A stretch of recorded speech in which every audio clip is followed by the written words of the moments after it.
अस्सलाम वालेकुम नाज़रीन, आज का हमारा जो मौजू है ये बहुत ही अहम है, ख़ास तौर पर हमारे बच्चों के लिए और हमारी माँओं बहनों के लिए।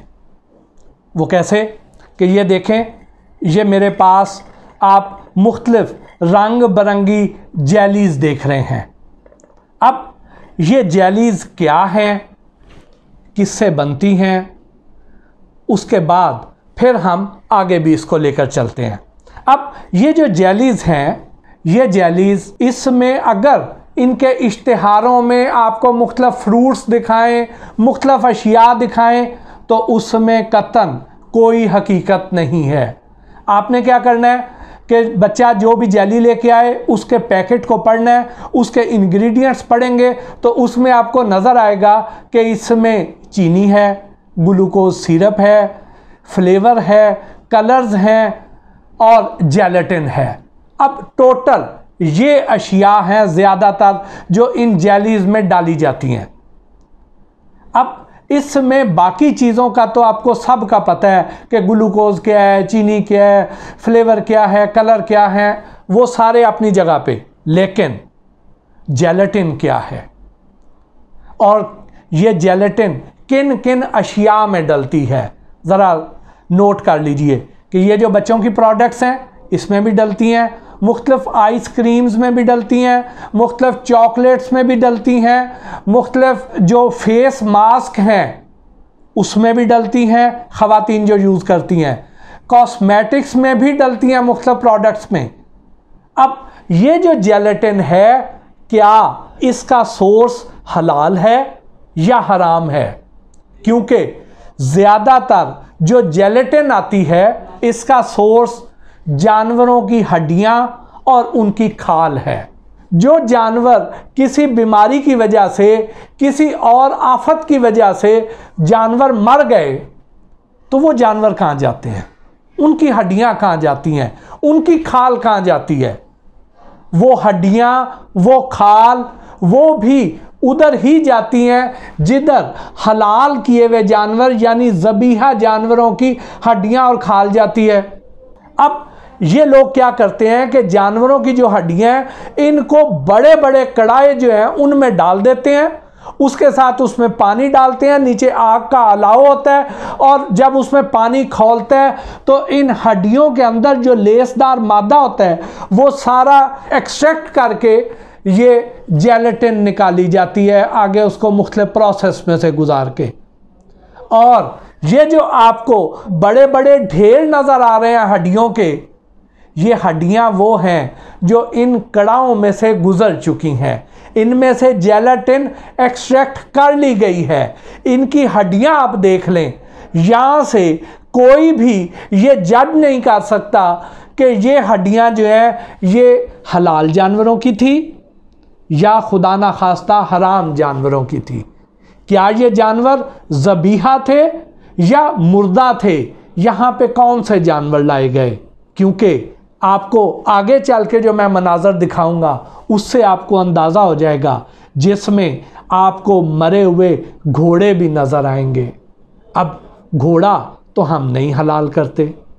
अब ये जो घोड़े हैं, ये जो गधे हैं, ये जो कुत्ते हैं जो रोड साइड एक्सीडेंट में मर जाते हैं, उनकी हड्डियाँ, इन घोड़ों की, गधों की हड्डियाँ वो कहाँ जाती हैं? वो इन्हीं जगहों पे आती हैं। इसी तरह के कारखाने हैं, जगह जगह पे बने हुए हैं, हर शहर में ये कारखाने मौजूद हैं जहाँ पे ये हड्डियाँ लाई जाती हैं, इनसे जेलेटिन एक्सट्रैक्ट की जाती है और वो जेलेटिन मुख्तलिफ ये प्रोडक्ट्स बनाने वाले लेकर चले जाते हैं।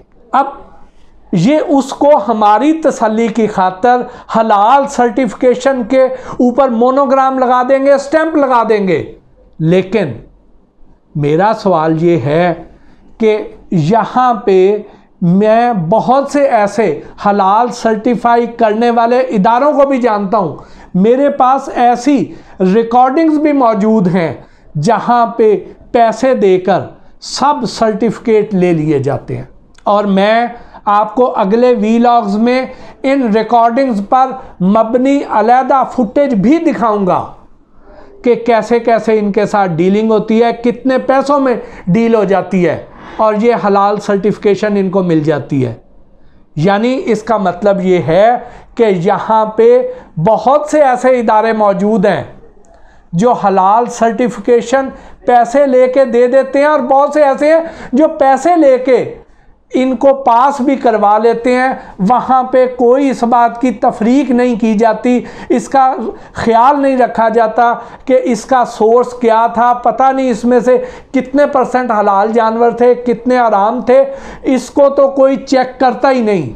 बाहर तो शायद ऐसे सिस्टम होंगे, वहाँ पे तो चेक एंड बैलेंस होगा, वहाँ पे तो ट्रेसेबिलिटी होगी, लेकिन यहाँ पे तो मैं इन लोगों को चूँकि बहुत करीब से देख चुका हूँ तो मुझे तो इन पर यकीन नहीं है। यकीनन सारे लोग बुरे नहीं होंगे, अच्छा काम करने वाले भी लोग होंगे, लेकिन सवाल ये पैदा होता है कि जब उनको खुद ही नहीं पता कि ये जो हम जेलेटिन ले रहे हैं ये इसमें मिलावट तो नहीं है। अगर आप एक बड़ा टब दूध का लेते हैं, उसमें चंद कतरे किसी हराम लिक्विड के गिर जाएं या नापाक लिक्विड के गिर जाएं या पेशाब के गिर जाएं तो वो तो सारा दूध खराब हो जाएगा। तो क्या उसको कोई पी लेगा? यकीनन नहीं पी सकते, यकीनन किसी का दिल नहीं मानेगा। तो अगर यही हड्डियां जहाँ से जेलेटिन एक्सट्रैक्ट की गई है, अगर उसमें घोड़े की हड्डियां भी शामिल हैं, उसमें गधों की भी हैं, कुत्तों की भी हैं, और वो इसमें शामिल हैं, तो फिर ट्रेसेबिलिटी कहाँ रह गई? कहाँ पे ये चेक करेंगे? कैसे चेक करेंगे? मैंने इनके सिस्टम को बहुत ही डीपली स्टडी किया, मुझे उसमें ऐसे चेक एंड बैलेंस नज़र नहीं आते बदकिस्मती से। इसका हल क्या है? इसका हल ये है कि इसके लिए इनको चाहिए, ये जो इदारे जो जेलेटिन इस्तेमाल करते हैं, वो जो फूड प्रोडक्ट्स बनाने वाले इदारे हैं, इनको चाहिए कि ये प्लांट बेस्ड प्रोडक्ट ले लें। यानी बेसिकली जेलेटिन का काम तो इसको गाढ़ा करना है, थिकनिंग एजेंट है। अब थिकनिंग एजेंट जो है वो प्लांट बेस्ड भी है, ज़रूरी नहीं कि आप हड्डियों से एक्सट्रैक्टेड ही लें। अब वो जो प्लांट बेस हैं वो ये क्यों नहीं लेते? इसलिए नहीं लेते हैं कि जो प्लांट बेस हैं वो महंगे हैं। अब हम पेक्टिन ले सकते हैं जो प्लांट बेस है, उसके अलावा ग्वारगम ले सकते हैं, कैराजिनान ले सकते हैं, ये सब प्लांट बेस हैं। फिर हम इसमें स्टार्च बेस भी ले सकते हैं जो कि पोटैटो से मिलती है, जो वीट से मिलेगी, जो कॉर्न यानी मकई से मिलेगी। अब ये जो थिकनिंग एजेंट होंगे ये इससे जेलेटिन से चूंकि थोड़े महंगे हैं, तो ये लोग अपनी प्रॉफिटेबिलिटी बढ़ाने के लिए प्लांट बेस पर नहीं जाते हैं। जबकि अगर इनका थोड़ा सा मार्जिन कम हो जाए या इसमें ये ₹2 कीमत बढ़ा लें, लेकिन उसके लिए प्लांट बेस डाल दें, अपने इंग्रेडिएंट्स में भी लिखें और लोग तसल्ली से ले लेंगे, उनको ये हलाल या हराम वाले अंदेशों से निजात मिल जाएगी। इसके साथ ही आज के इस व्लॉग से अपने मेज़बान मोहसिन भट्टी को इजाज़त दीजिए। अल्लाह निगहबान।